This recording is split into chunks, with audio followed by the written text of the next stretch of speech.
सुहानी ने अपने जीवन में जितना अधिक प्रेम को पाना चाहा, उतना ही वह तड़पती रही।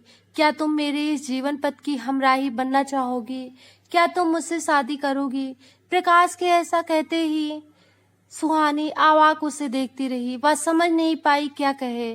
उसने कभी सोचा नहीं था कि प्रकाश के मन में उसके लिए ऐसी कोई भावना होगी। उसके स्वयं के हृदय में प्रकाश के लिए इस प्रकार का ख्याल कभी नहीं आया। कई वर्षों से दोनों एक दूसरे को जानते हैं। दोनों ने संग में न जाने कितना वक्त बिताया। जब भी उसे कंधे की जरूरत होती, प्रकाश का कंधा सदैव मौजूद होता। सुहानी नहीं समझ पा रही थी कि वह क्या प्रतिक्रिया दे।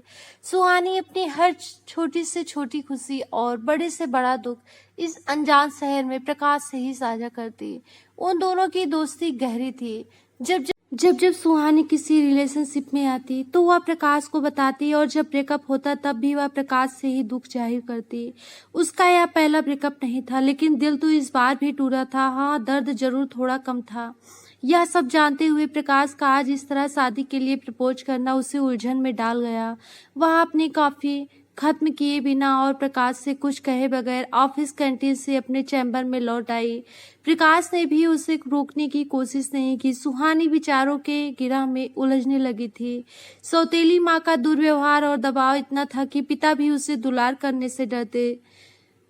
बचपन माता पिता के स्नेह से वंचित रहा। फिर जब उसे जिंदगी को अपने ढंग से जीने का अवसर मिला, वह आंखों में रंगीन सपने लिए इस महानगरी मुंबई में आ पहुंची। यहाँ उसे लगने लगा उसके सच्चे प्यार और जीवन साथी की तलाश जरूर पूरी होगी। लेकिन जब भी उसे ऐसा लगा कि उसने अपना सच्चा प्यार पा लिया, अगले ही पल वह प्रेम वासना में तब्दील हो गया। यूं आज जब प्रकाश उसके सामने एक सच्चे प्यार के रूप में खड़ा है, वह क्यों उसे स्वीकार नहीं करना चाह रही? कारण शायद साफ था कि अब वह टूटना नहीं चाहती। मन में चल रही उलझनों को सुलझाने के लिए सिगरेट सुलगावा धुआं उड़ाने लगी। धीरे धीरे पूरा पैकेट खत्म होने लगा, लेकिन इस धुएं में गुत्थियां खुलने के बजाय उलझने लगी। तो वह धुआं उड़ाती हुई अतीत की गलियों में मुड़ गई। जब उसने अपने छोटे शहर पटना से एमबीए का असिस्टेंट मैनेजिंग डायरेक्टर के पद पर इस जगमगाती कारपोरेट दुनिया में अपना पहला कदम रखा, उस दिन से ही वह प्रकाश को जानती है, लेकिन प्रकाश से प्यार नहीं। प्रकाश उसके दिल के बहुत करीब जरूर है, लेकिन वह उससे प्यार नहीं करती। प्रकाश उसका सबसे अच्छा और सच्चा मित्र है। उसका पहला प्यार तो पीयूष है, जिसे वह दिल की गहराइयों से चाहती है, और वह भी तो उसका दीवाना था। पीयूष के प्यार में वह इस कदर पागल थी कि दुनिया की परवाह करना छोड़ चुकी थी। पीयूष जैसे लड़के की ही तमन्ना उसे थी। जब उसे देखती तो उसकी आंखों में डूब जाती। हम उम्र थे दोनों। उसकी हर बात सुहानी को दीवाना कर देती। इस पागलपन में उसने कब अपना सब कुछ उसे समर्पित कर दिया, उसे पता न चला। जब होश आया तब सब लुट चुका था और पीयूष का असली चेहरा सामने था। पीयूष ने अपना पल्ला झाड़ते हुए कहा, सुहानी, मैं तुमसे प्यार तो करता हूँ, लेकिन मैं अपने माता पिता के विरुद्ध जाकर तुम्हारा साथ नहीं निभा सकता। यह सुनते ही सुहानी के जीवन में सैलाब आ गया था। पीयूष उसका पहला प्यार था, जिसे वह अब खो चुकी थी। उस वक्त एक प्रकाश ही था जिसने उसे इस हलाहल से डूबने से बचाया था। यह सब सोच सुहानी को घुटन महसूस होने लगी। वह घबराकर खुली हवा में सांस लेने टेरेस पर जा खड़ी हुई। रात गहरी और काली थी। इससे पहले उसे रात इतनी डरावनी कभी नहीं लगी। रोड पर इक्का दुक्का वाहनों की आवाजाही थी। दिन में कोलाहल से भरा यह शहर यामिनी की गोद में सो रहा था, लेकिन सुहानी की नैनों में निद्रा कहाँ। उसके मन में तो हलचल मची हुई थी। पीयूष से मिली बेवफाई के बाद उसने निश्चय कर लिया कि अब वह कभी किसी से प्यार नहीं करेगी, किसी पर विश्वास नहीं करेगी। अपने इन्हीं विचारों के साथ जब वह आगे बढ़ चली, तभी उसके दिल के किवाड़ पर आयुष नाम की दस्तक हुई, और एक बार फिर उसने अपने दिल का दरवाजा खुले मन से खोल दिया। लेकिन इस बार वह पूर्ण रूप से सतर्क थी। धीरे धीरे उसे लगने लगा आयुष का प्रेम जिस्मानी नहीं, लेकिन यह भी भ्रम मात्र था। असल में आयुष का लक्ष्य भी उसके शरीर को ही पाना था। वह मौके की तलाश में था। सुहानी जब उसकी असलियत से रूबरू हुई तो दोनों के रास्ते जुदा हो गए, और इस बार फिर दिल सुहानी का ही टूटा।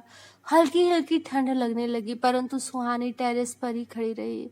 उसे याद है कि किस तरह आयुष से ब्रेकअप के बाद अवसाद ने उसे अपने गिरफ्त में इस प्रकार जकड़ा था कि वह सिगरेट और शराब में अपने आप को डुबोने लगी।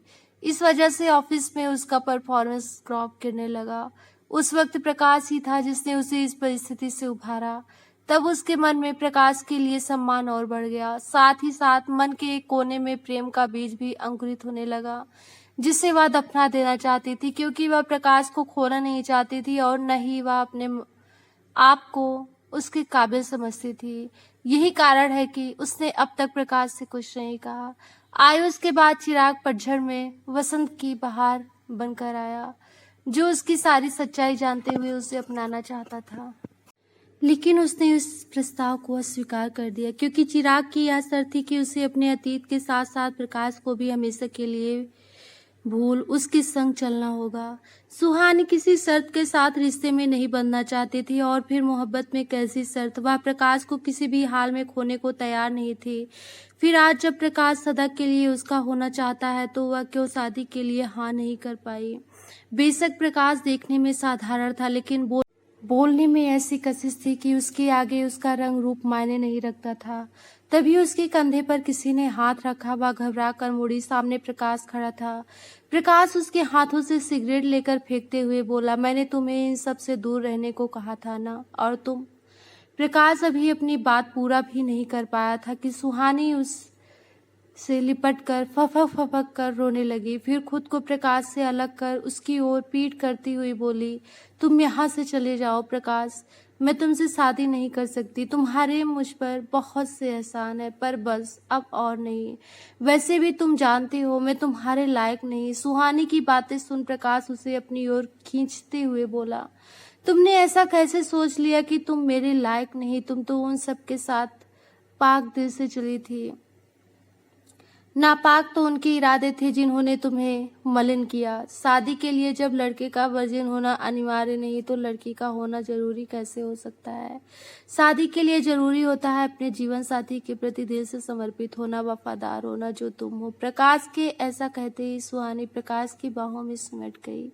काली अंधेरी रात बीत चुकी थी। उषा की पहली सुनहरी किरणें दोनों पर पड़ने लगी, जो नई सुबह का आगाज थी।